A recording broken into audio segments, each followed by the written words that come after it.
आप जो भी बिज़नेस अगर शुरू किया, उसका एक स्टडी कीजिए, फिर उसके बाद आप बिज़नेस चालू करिए। बिज़नेस करने से पहले आपने पूरी तरह उसकी जानकारी लें, मार्केट में उसका क्या वैल्यू है, फिर उसका क्या सेल है, फिर उसके बाद आपको उसका इन्वेस्टमेंट जो भी रहेगा, उसका फ़ंड कैसा अरेंज करना है, फ़ंड कितना रखना चाहिए और लोगों को, रिटेलर को और डिस्ट्रीब्यूटर नेटवर्क को कितना तक वो वेट कर सकते हैं। फिर उसके बाद सेल होने तक आपको मटेरियल का पैसा जो भी फंड आपने वो इन्वेस्टमेंट करे उसका खर्चा निकालने के लिए उसका अलग से एक फ़ंड रखना होता है। फिर उसके बाद आपका एक बार अगर वो मटेरियल शुरू हो गया, सेल सेल होने का, मार्केट में उसका डिमांड बढ़ गया, तब आप उस रिटेलर से पैसा, मटेरियल देने से पहले वो पैसा ले सकते हैं, 30% एडवांस पेमेंट ले सकते हैं। अगर स्टार्टिंग में नहीं ऐसे नहीं कर पाते हैं, नहीं कर सकते आप, आपको वो मटेरियल वहाँ पे रखना है, तो फिर उसका एक चालान बना के, मटेरियल रिसीव का एक चालान लेके आना है, इतना मटेरियल रखा है भाई, जितना भी सेल होने के बाद मेरे को इतना पेमेंट दो, आपका प्रॉफिट इतना रहेगा, आपका प्रॉफिट ऑफ मार्जिन आपका इतना रहेगा, इसमें ये इतना पैसा आपको रहेगा, ये मेरे को इतना पैसा देने का, एक चिट्ठी एक बना के उसके साइन लेके आइए।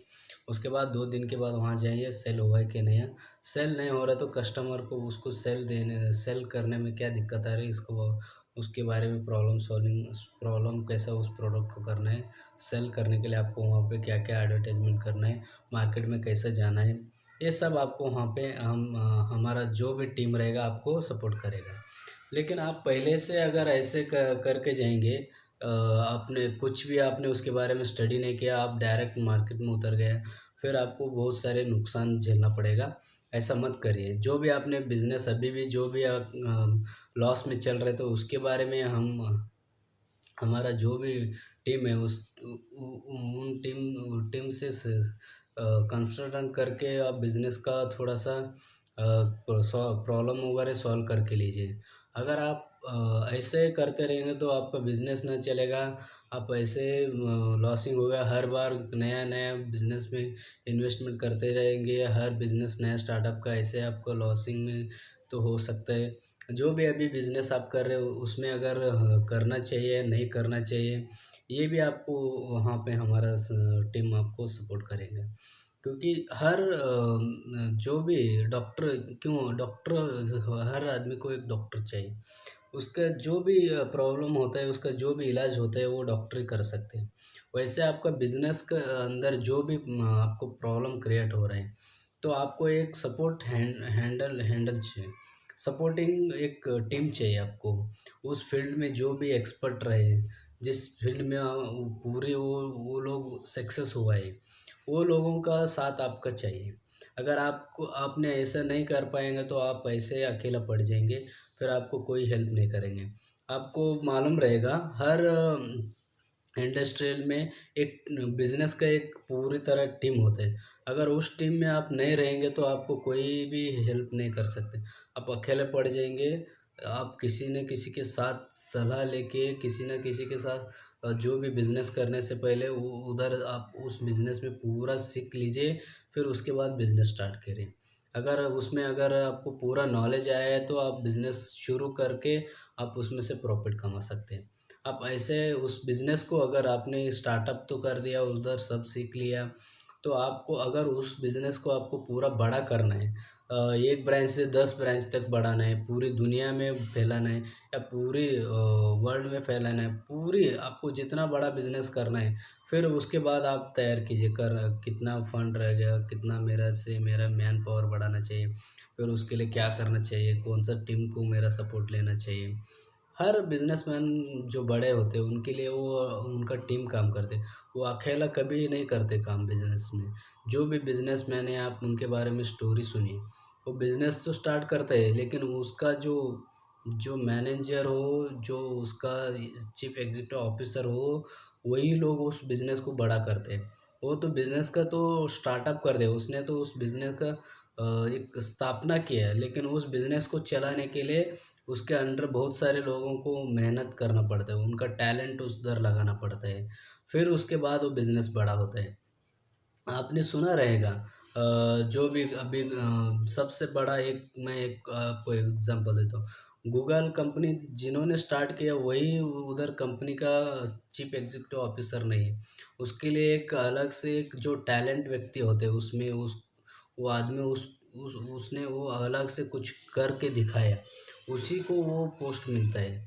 हर आदमी तो बिजनेस तो स्टार्ट करता है, लेकिन वो बिजनेस करने के लिए उस आदमी का टैलेंट उधर लगाना पड़ता है, तब जाके वो बिजनेस बड़ा होता है। जितने भी बड़े बड़े कंपनी हैं सब इंडिया के top most chief executive officer है। पेप्सी हो, कोको कोला हो, चाहे वो गूगल हो, जितने भी बड़े कंपनी हैं हर कंपनी में executive officer chief executive officer है जो है वो इंडिया की है। क्योंकि उनका वो उस फील्ड में है, उन्होंने पूरा मेहनत किया, वो पढ़ाई उसमें काम में लगाया, फिर जाके उस कंपनी का जो भी बढ़ाना चाहता है तो वो जो भी बिजनेस जो भी है, जो भी प्रोडक्ट है वो प्रोडक्ट का सॉल्यूशन तो एक साइंटिस्ट लगाते हैं। अगर साइंटिस्ट ने उस फॉर्मूला को सक्सेस बनाया तो वो साइंटिस्ट को पता होता है उसका शोध कैसा लगाना है, उस प्रोडक्ट को कैसा सेल करना है उसको मालूम नहीं रहता है। लेकिन उस प्रोडक्ट को लेके कैसा बाज़ार में लाना, उसको कैसा लोगों तक पहुंचाना, ये सब तो एक नेटवर्क रहता है। डिस्ट्रीब्यूटर मैन्युफैक्चर से लेके डिस्ट्रीब्यूटर से लेके होलसेल से लेके रिटेलर तक, रिटेलर से कस्टमर तक वो मटेरियल उस प्रोडक्ट जाते हैं। तो जितने भी आपने देखा रहेगा R&D का काम वो R&D कर रहे हैं, सेल्स का टीम सेल्स का कर रहे हैं, डिस्ट्रीब्यूटर का टीम डिस्ट्रीब्यूटर का काम कर रहे हैं, होलसेलर का काम होलसेलर कर रहे हैं, रिटेलर का काम रिटेलर कर रहे हैं। जो भी है उनका उनका अलग अलग एक एक टीम होते हैं। अगर आपने वो टीम पूरी तरह से अगर अगर आपने नहीं समझ पाया तो वो आपको बिजनेस में बहुत सारी दिक्कत आती है। इसीलिए आपने जो भी शुरू करने से भी जो भी अभी बिजनेस कर रहे हैं उसी में भी आपको कुछ प्रॉब्लम क्रिएट हो रहा है तो आपको उस बिजनेस का थोड़ी बहुत आपको सपोर्ट चाहिए टीम का। जिस फील्ड में उन्होंने वो एक्सपर्ट बन गए उसका सपोर्ट लीजिए, वो 100% आपको सपोर्ट करेंगे। आप वो थोड़ा बहुत जो उनका फीस वगैरह रहेंगे वो फीस भी दे के, जैसे कि हम डॉक्टर्स का जो भी है इलाज करते हैं उसका फीस देते हैं वैसे उनका भी फीस होता है। वो उतना फीस देना है, आपका सॉल्यूशन प्रॉब्लम सॉल्व करके लेना है। ऐसे अगर मैं ही सब कुछ करने वाला हूँ, मैं ही उसमें फील्ड में एक्सपर्ट हूँ, मैं क्यों दूसरे के पास, ऐसा करने से आपका बिजनेस ऐसे चलेगा, लेकिन आप पूरी कुछ बड़ा या कुछ उसमें जो भी प्रॉब्लम है वो सॉल्व नहीं कर पाएंगे। इसलिए हर काम के लिए मैन पावर लगता है उस फील्ड में। तो उस फील्ड के उस टीम के साथ आप काम करना सीखिए। अगर आप बहुत सारे लोग पढ़ाई तो करते हैं, जो भी पढ़ाई किए है वो लोग पढ़ाई करके सिर्फ नौकरी ही ढूंढते रहते हैं। भाई जिधर भी आप नौकरी करने जाते हैं वो कोई ना कोई कंपनी प्रोडक्ट बना रहे हैं, तब जाके वो मार्केट में सेल करते हैं, तब जाके आपको सैलरी मिलता है। आप सिर्फ नौकरी के पीछे पड़ेगा तो कैसे चलेगा। आपको बिजनेस करने के लिए आपको जो भी आपने पढ़ाई किया उस रिलेटेड आपने बिजनेस स्टार्ट कीजिए। हाँ, वो शुरू शुरू में बहुत सारी दिक्कतें, बहुत सारे थोड़े बहुत तकलीफ आएंगे, लेकिन आप जिस फील्ड में जो भी बिजनेस का कंसल्टेंट होता है उनको जाके मिले, सर मैं ये बिज़नेस करना चाहता हूँ, सर मैं ये बिज़नेस शुरू करने के लिए मेरे को क्या क्या लगेगा, सर मैंने ये पढ़ाई किया मेरे को इसमें नॉलेज है तो मैं कैसे बिज़नेस इसमें कर पाता हूँ। ये सब जो भी है आप प्रॉब्लम उनके सामने रखिए, वो आपको 100% हेल्प करेंगे। अब जो भी पढ़ाई की है, जो भी काम में नॉलेज लिया है, उस काम से लेके आप बिजनेस बड़ा कैसे कर सकते हैं, उस रिलेटेड आपको कैसे आगे बढ़ना है, आपको उसको बिजनेस में अंदर कैसा लाना है, ये सब आपका जब सामने वाले को प्रॉब्लम बताएगा तो तब वो आपको सोल्यूशन देगा, तब उसका मेडिसिन मिलेगा। आप अगर प्रॉब्लम ही नहीं बता रहे तो आपका सोल्यूशन कैसा मिलेगा। ऐसे आपको तकलीफ होता रहेगा, फिर आप ऐसे तकलीफ झेलते रहना पड़ेगा। अब जब तक आपका प्रॉब्लम आप दूसरे को नहीं बताएंगे आपका इलाज नहीं हो पाएंगे।